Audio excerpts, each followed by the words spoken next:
kita di sini bisa menikmati suasana Ramadan, suasana di masjid. Insyaallah ini suatu hal yang memberikan yang seperti disampaikan oleh Pak Endro tadi. Insyaallah, brother and sister, insyaallah if you can find your seat, we're gonna start the lecture straight away. Everyone is welcome. Insyaallah. Kids, sit down please. Sit down, or you can go to the library. Okay? Silakan Pak Abu. Terima kasih Dad. A'udzubillahi minasyaitonirrajim. Bismillahirrahmanirrahim. Assalamualaikum warahmatullahi wabarakatuh.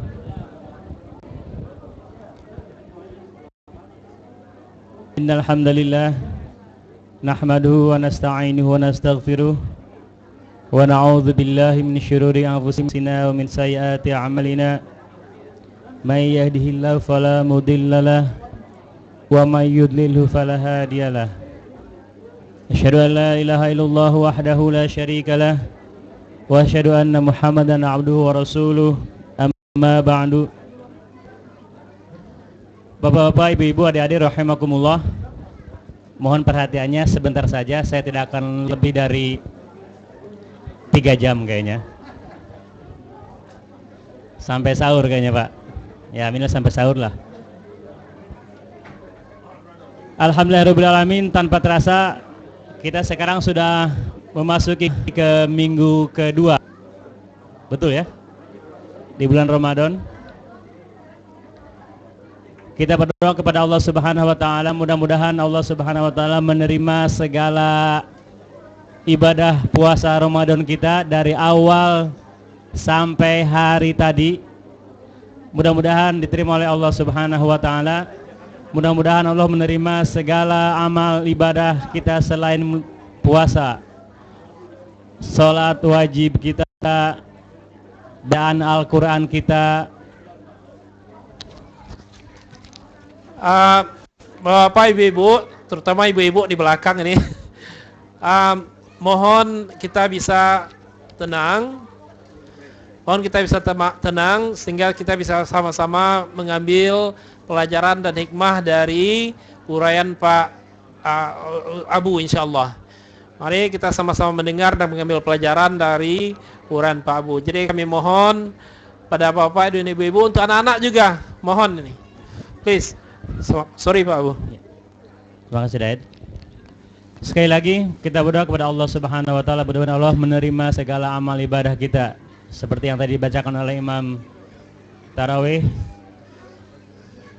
Rabbana taqabbal minna sholatana, ya Tuhan kami, terimalah salat kami, wa siyamana, dan puasa kami, wa qiraatana, dan bacaan Al-Quran kami, wa sujudana, dan sujud kami, dan semua amal kebaikan kita di bulan Ramadan ini mudah-mudahan menjadi amal ibadah kita yang akan menjadi bekal kita di hari akhir nanti insyaallah.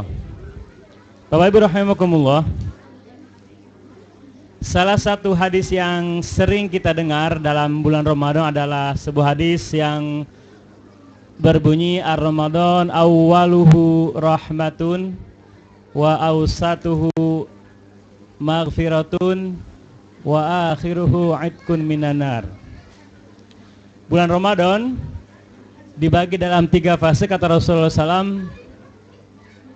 Sepertiga bagian pertamanya adalah rahmat dari Allah Subhanahu wa taala. Sepertiga keduanya adalah maghfirah atau ampunan dari Allah Subhanahu wa taala, dan sepertiga terakhir adalah itqun minanar. Apa itu?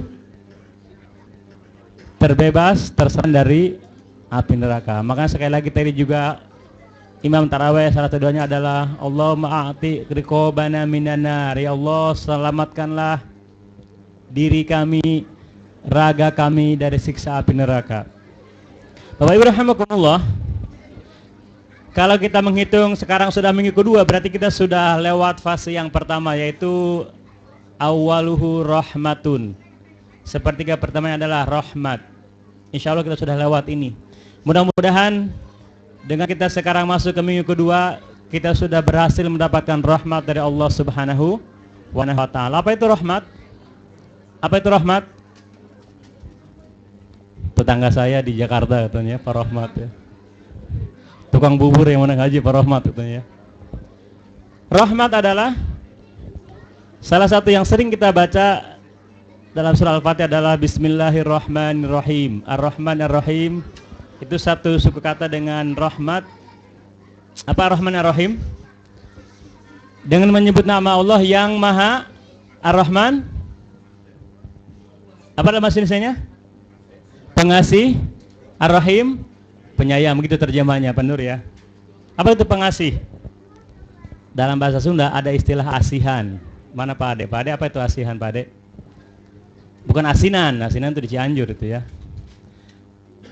Asian itu artinya love potion, pelet. Kalau orang Jawa mungkin nyebutnya pelet. Kalau orang Sunda nyebutnya asihan. Pengasihan mungkin orang Jawa ya. Bukan pemberian tapi udah kasih pemberian ya. Ar-Rahim, sementara Ar-Rahim adalah penyayang. Dalam bahasa Arab, tafsir menjelaskan bahwa bedanya antara Ar-Rahman dan Ar-Rahim itu semua adalah kasih sayang Allah Subhanahu wa Ta'ala. Tapi bedanya Ar-Rahman adalah kasih sayang Allah Subhanahu wa Ta'ala yang hanya 1% dari kasih sayang Allah Subhanahu wa Ta'ala yang disebut dengan Ar-Rahman. Sementara Ar-Rahim adalah sisanya, berarti berapa persen tuh? 99%. Kenapa Allah membagi dua? Ar-Rahman adalah kasih sayang Allah Subhanahu wa Ta'ala yang diberikan kepada semua manusia, cuma 1%. Semua manusia, bukan hanya orang muslim. Bahkan bukan hanya manusia, termasuk binatang. Dan dengan Ar-Rahman ini semua manusia saling menyayangi, terutama ibu orang tua kepada anaknya. Tidak hanya manusia, bahkan binatang pun. Segala-galaknya harimau, peribahasanya tidak akan memakan anaknya sendiri. Sudah sunatullah, semua orang tua terutama ibu itu akan mencintai anaknya. Tidak ada satupun ayat Al-Quran yang menyuruh orang tua untuk mencintai anaknya, tidak ada. Yang ada sebaliknya, apa? Anak diwajibkan mencintai orang tua. Kenapa? Kenapa dalam Al-Quran tidak ada satupun ayat yang menyuruh orang tua mencintai anaknya? Kenapa? Karena itu sudah by default. Allah tidak perlu menyuruh kita karena itu sudah alami. Seorang ibu, seorang ayah, orang tua pasti mencintai anaknya. Jangan manusia, binatang saja. Ayam itu kalau lagi ayam yang beranak itu, kalau kita ganggu anaknya akan ngejar ayam ya, apalagi manusia. Dengan Ar-Rahman ini, dengan sifat Ar-Rahim ini, Rahman ini, Allah juga rela meminjamkan nama dari Asmaul Husnanya, dari kata-kata Rahim menjadi sebuah organ tubuh ibu-ibu yang sebut kita apa? Rahim. Kenapa sebut rahim ibu-ibu yang tempat womb, tempat apa itu baby? Kenapa sebut rahim? Karena disitulah sumber asal muasal kasih sayang seorang ibu kepada anaknya. Makanya disebut dengan rahim. Jadi Allah rela meminjamkan namanya untuk menjadi nama sebuah organ tubuh wanita, yaitu disebut dengan rahim. Mudah-mudahan dengan 10 hari pertama kita mendapat rahmat Allah Subhanahu wa Ta'ala. Karena kata Rasulullah SAW, tidak ada seorang manusia pun yang bisa masuk surga karena amal-amal solehnya, tidak ada. Sehebat apapun kita sholat, sehebat apapun kita puasa, sehebat apapun kita tahajud dan sebagainya, sodako dan sebagainya, kata Rasulullah SAW, itu semua tidak akan bisa membuat kita masuk surga Allah Subhanahu wa Ta'ala. Kata para sahabat, wa anta ya Rasulullah, begitu juga dengan ana ya Rasul. Wa ana kadzalik, kata Rasul, saya juga begitu. Jadi apa yang membuat kita masuk surga? Kalau begitu, kalau semua, bagaimana kata Rasul? Bagaimana amal kita bisa masuk ke surga? Karena amal yang kita lakukan, sholat yang kita kerjakan, misalnya kalaupun kita full sholatnya, puasa, semuanya. Kalau kita bandingkan dengan satu aja nikmat dari Allah Subhanahu wa taala, misalnya kita bisa bernapas dengan free, oksigennya gratis, itu semua amal ibadah kita udah minus semuanya. Makanya kata Rasulullah, jadi apa kalau begitu?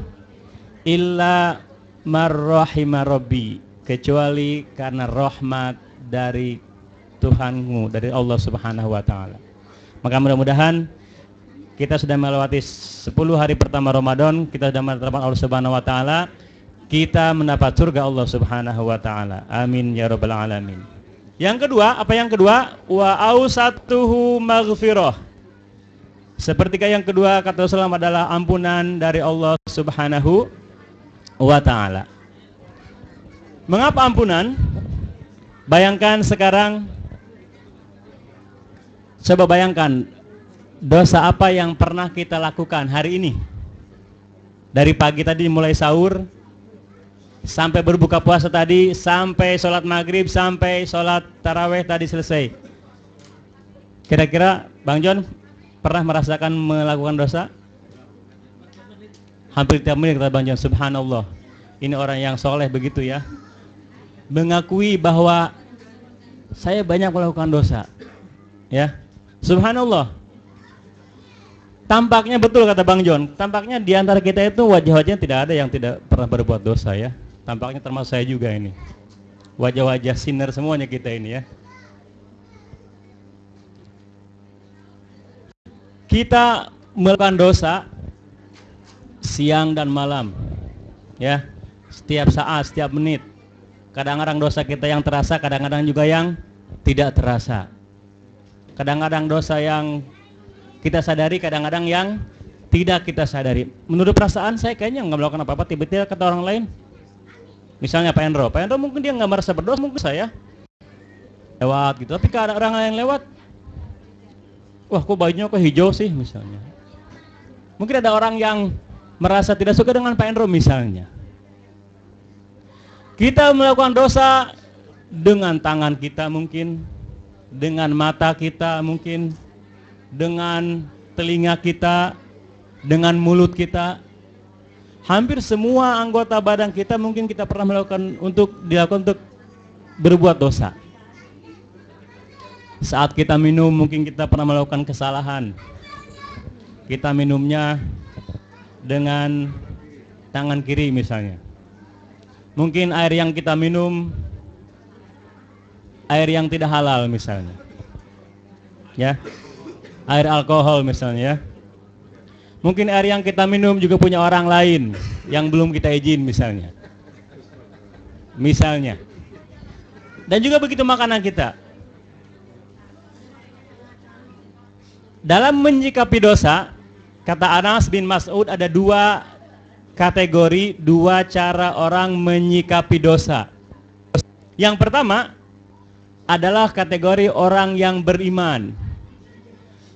Seorang yang beriman ketika dia melakukan dosa yang kecil, ada dosa kecil, ada dosa besar ya.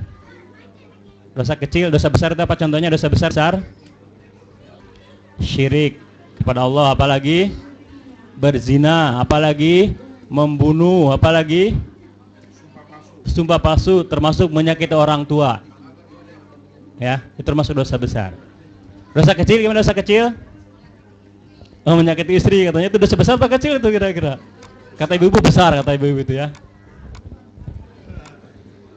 Kata Anas bin Mas'ud, seorang mukmin ketika dia melakukan dosa kecil saja, misalnya dia ketika berwudu ke sana pakai sepatu, tapi karena sepatu susah dia ada sandal orang lain mungkin dipakai tanpa izin gitu, itu kan dosanya kecil ya, gosip ya.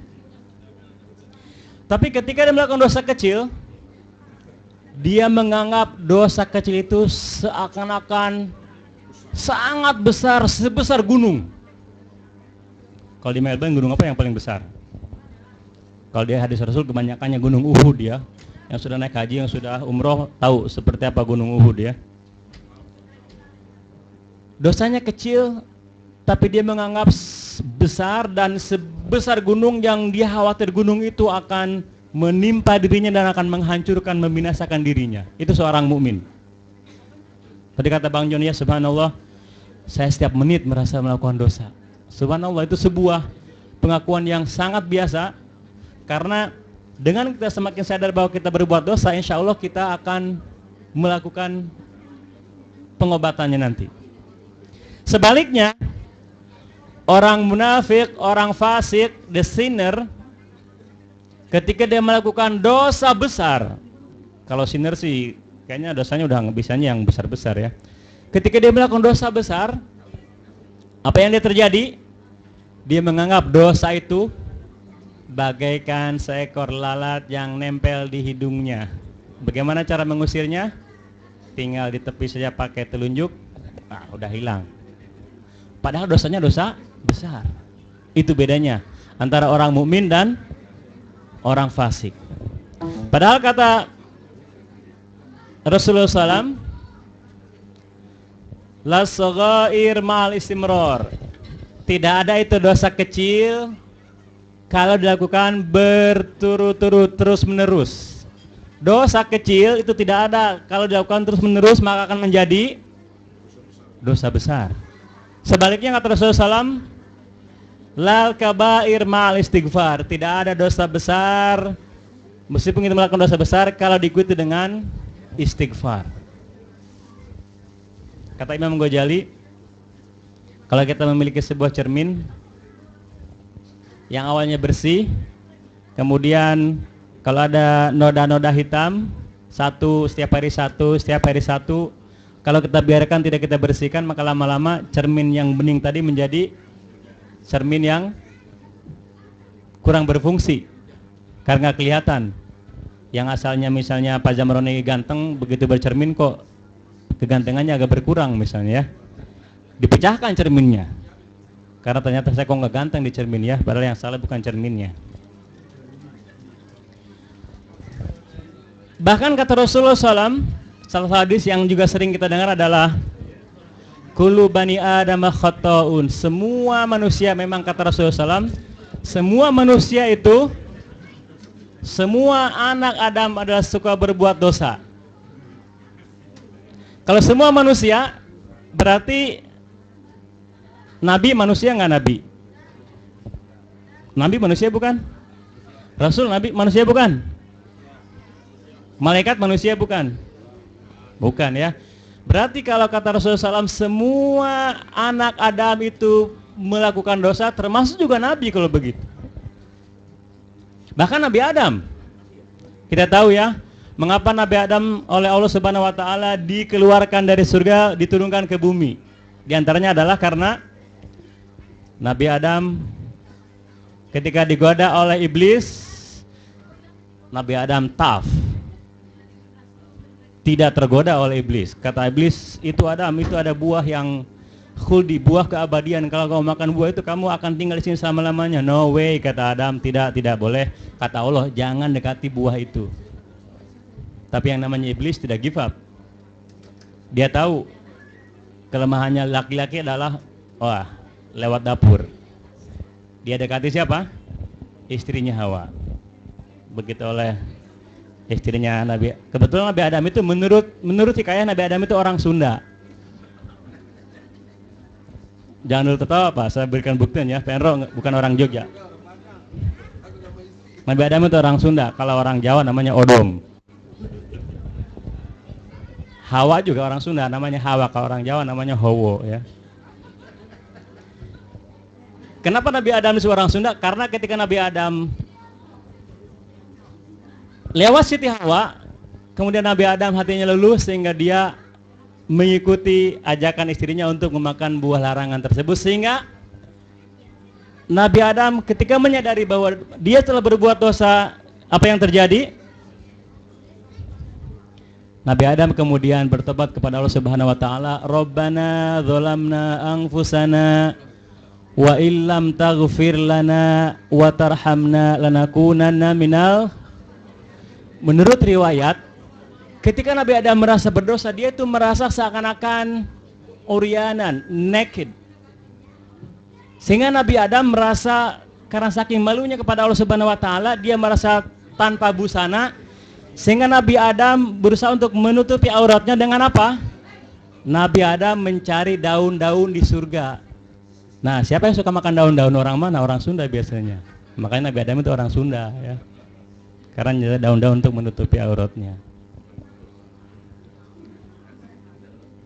Nabi Adam yang sudah berbuat dosa, melanggar perintah Allah Subhanahu wa taala, tetapi karena Nabi Adam bertobat kepada Allah Subhanahu wa taala, maka Allah mengampuni dosanya. Sementara iblis yang menggoda dia bertobat tidak? Iblis malah menantang, ya aba wastakbaro wa kana minal kafirin. Dia menentang, wastakbaro, dan merasa takabur, sombong, maka dia termasuk minal kafirin, termasuk golongan kelompok orang-orang yang kafir kepada Allah Subhanahu wa taala. Begitu juga Nabi Nuh alaihissalam. Apa dosa Nabi Nuh? Makanya nanti di padang mahsyar, di alam barzah, ketika semua manusia dikumpulkan dari Nabi Adam sampai dan Nabi Nuh, ketika itu semuanya kepanasan karena matahari ada beberapa meter di atas kepala kita, semua manusia meminta kepada siapa, tolong berikan pertolongan agar menghadap kepada Allah Subhanahu wa taala, agar segera diputuskan, diturunkan apa itu namanya hisab, supaya kita ini sudah tidak tahan ini.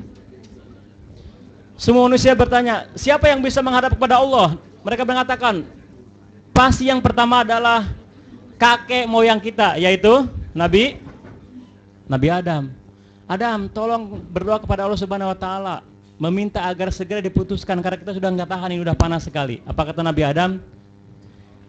Jangankan aku memikirkan kalian semua, meskipun nggak ada cucu-cucuku, aku sendiri juga banyak dosa kepada Allah Subhanahu wa taala.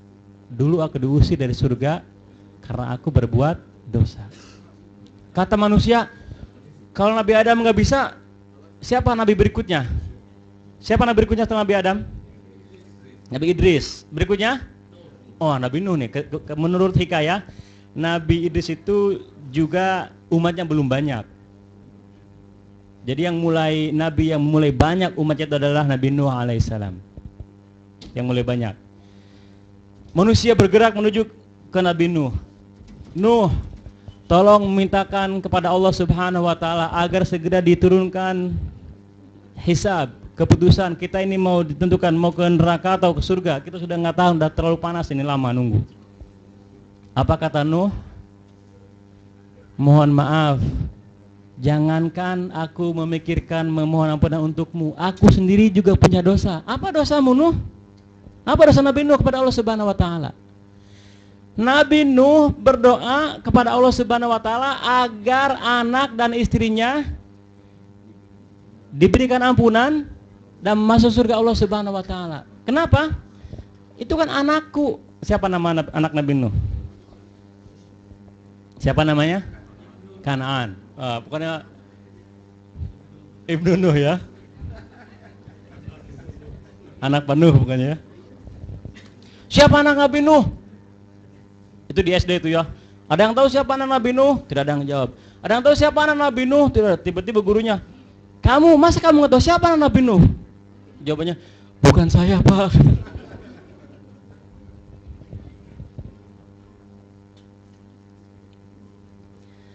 Ketika Nabi Nuh memakai pada Allah Subhanahu, ya Allah, selamatkanlah anakku dan masukkan dia ke surgamu. Apa kata Nabi Nuh? Innahu laisa min ahlik.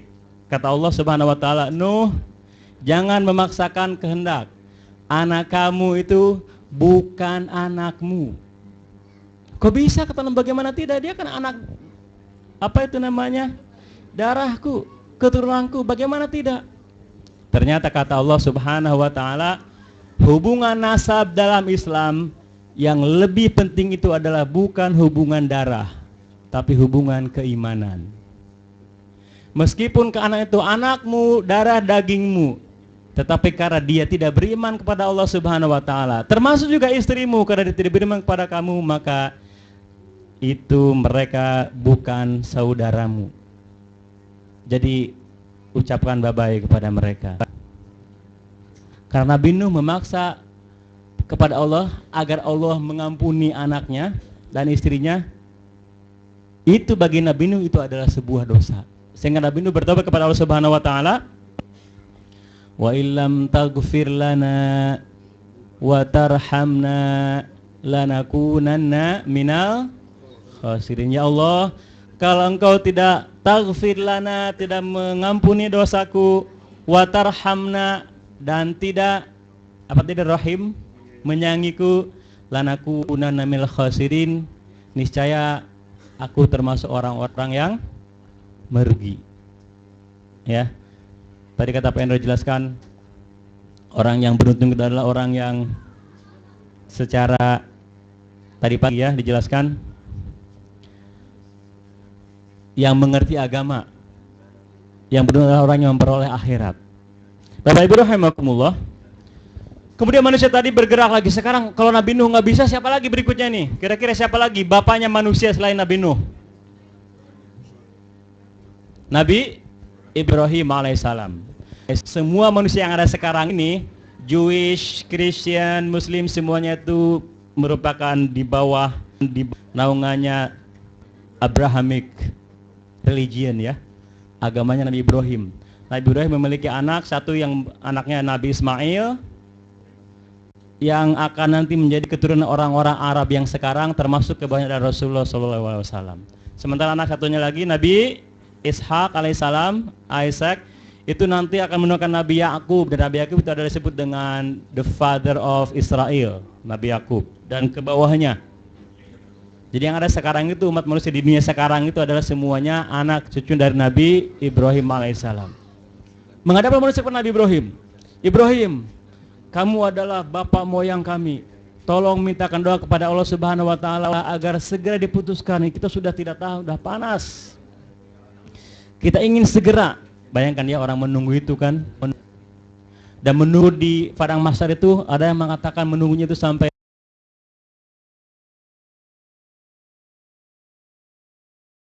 khamsina alfasanah. Itu berapa tahun? Di dunia ini berapa tahun kita hidup? Paroni baru 30 tahun kita ya. 25 tapi 15 tahun yang lalu ya.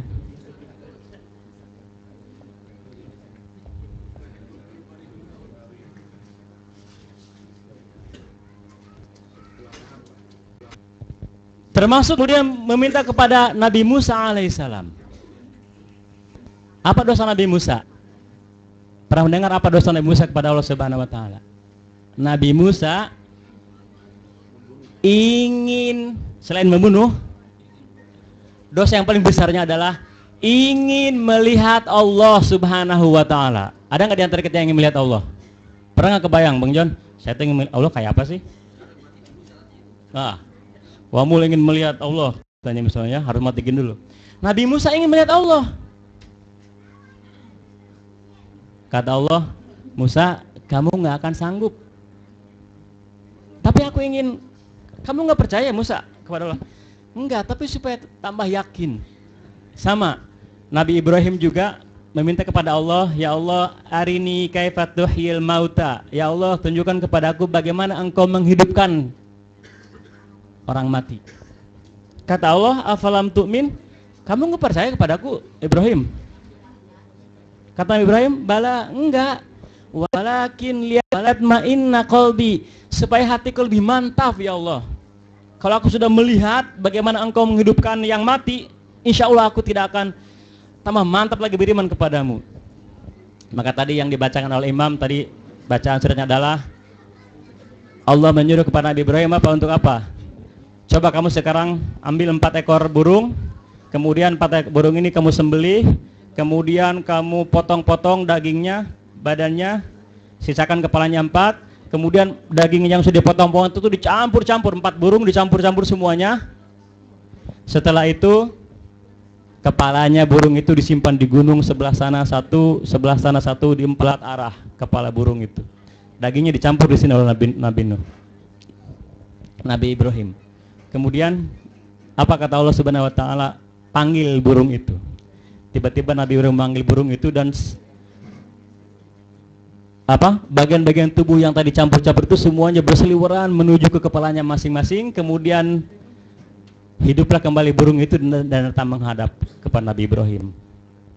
bagaimana Allah menghidupkan yang mati. Nabi Musa juga begitu. Kata Nabi Musa, kata Allah, kalau kamu betul-betul ingin melihatku, Musa, lihatlah ke gunung itu.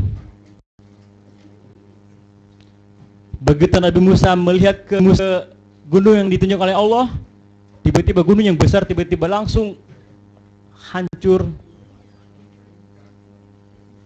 Apa itu? Runtuh sampai rata dengan tanah. Sampai Nabi Musa apa? Sampai Nabi Musa pingsan. Saking kagetnya, kata Allah, lihat ke arah gunung itu. Tiba-tiba gunung yang besar tiba-tiba kayak dikasih TNT gitu, hancur dan hilang. Falamma afaqa, ketika Musa pingsan kemudian dia sadar, apa yang dikatakannya? Subhanaka inni kuntu minadz zalimin. Ya Allah, maha suci Engkau ya Allah, aku termasuk orang-orang yang zalim. Aku kok enggak percaya sama kamu ya Allah. Nabi Musa bertaubat. Begitu juga Nabi Yunus. Nabi Yunus itu apa dosanya? Lari dari umatnya, nggak tahan, kemudian dia mau menyeberang kabur, kemudian naik ke perahu. Ketika di perahu, perahunya kebanyakan beban, kemudian ketika diundi, siapa yang kena? Dia lagi, diulang lagi undiannya, dia lagi, diulang lagi, dia lagi. Akhirnya dilempar dicaplok oleh ikan hiu. Ikan paus ya. Ikan hiu ya. Ikan paus termasuk ikan yang haram dimakan ya. Kenapa tahu Bapak Ibu? Semua ikan halal kecuali ikan paus. Kenapa ikan paus haram dimakan? Karena Katolik. Bukan Muslim ya agamanya ya. Ya, yang di sana, yang di Italia itu ya.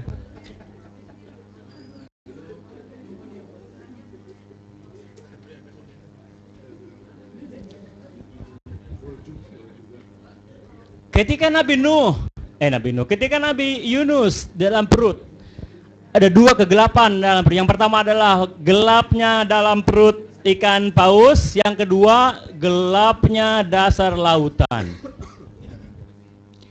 Nabi Yunus tidak berpikir bagaimana caranya keluar dari perut ikan paus dengan mencari pisau atau apa. Tidak.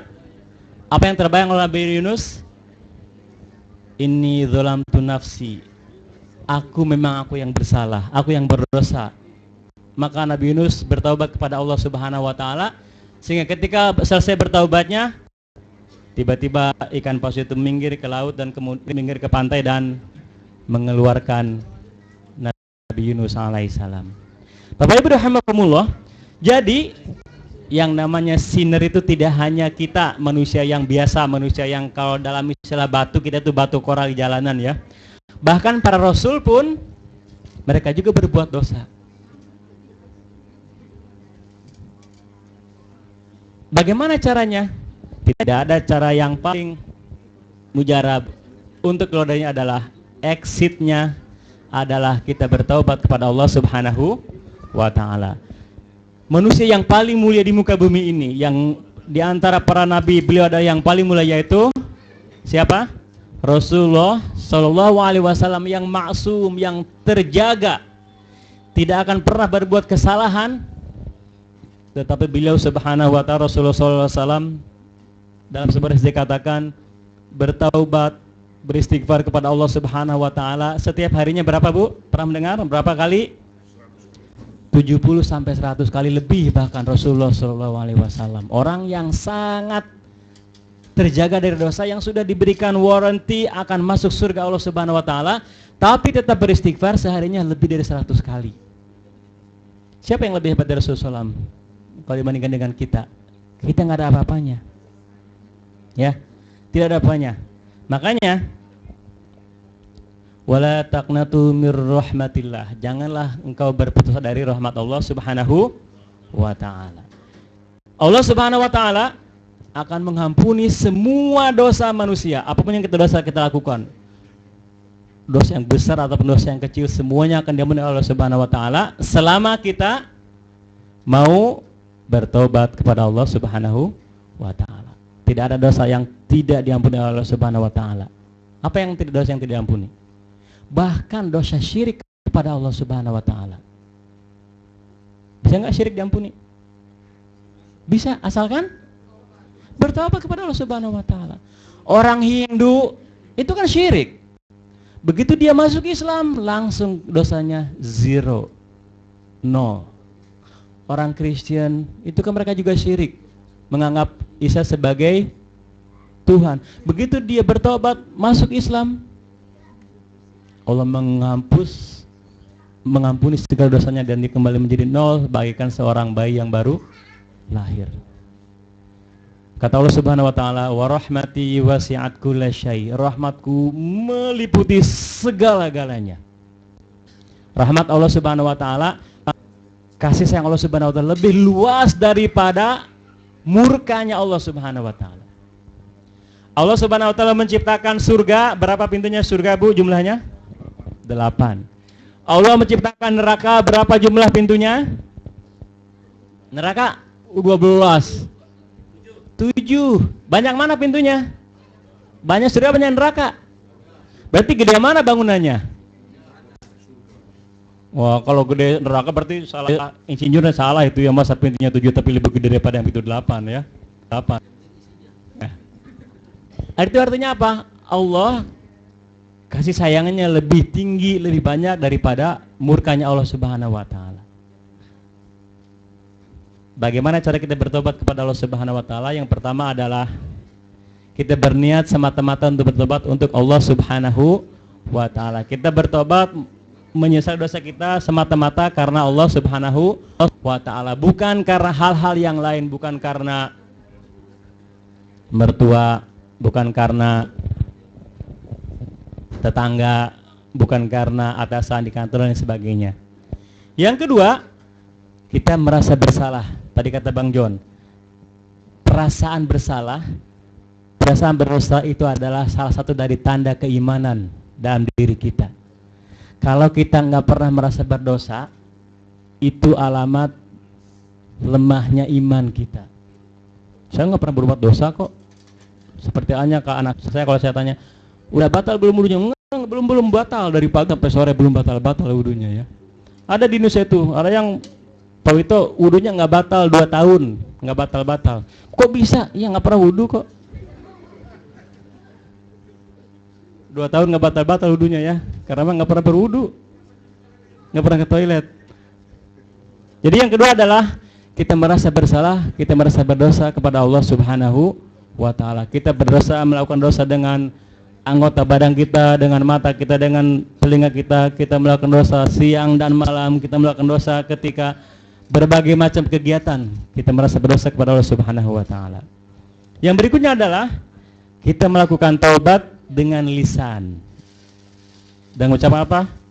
Astaghfirullahaladzim. Maka di bulan Ramadan salah satu doa kita adalah apa? Allahumma innaka afuwun karim, tuhibbul afwa fa'fu anna.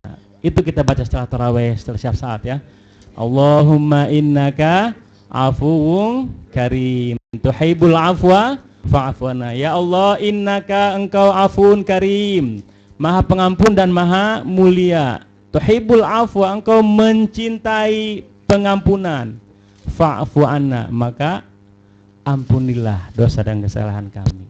Yang berikutnya adalah setelah kita mengucapkan astagfirullahaladzim, kita juga berniat untuk berhenti melakukan dosa tersebut.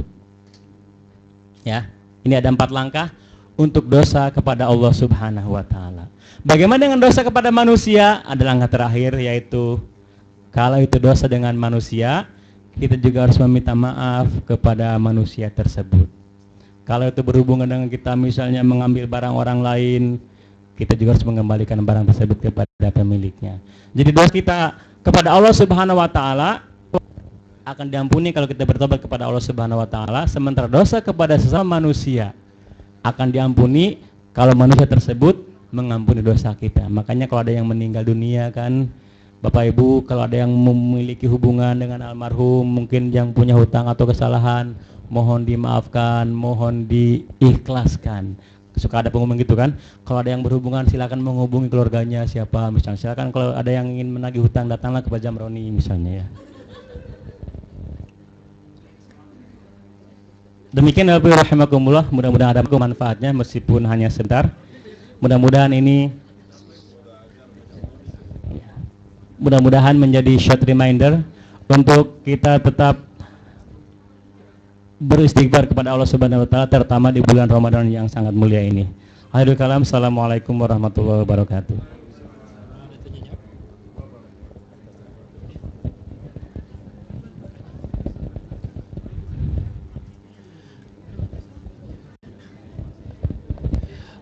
Demikianlah Bapak-bapak, Ibu-ibu yang dirahmati Allah, uraian dari Pak Abu Ahmad Bukhari. Mudah-mudahan apa yang disampaikan oleh beliau bisa menambah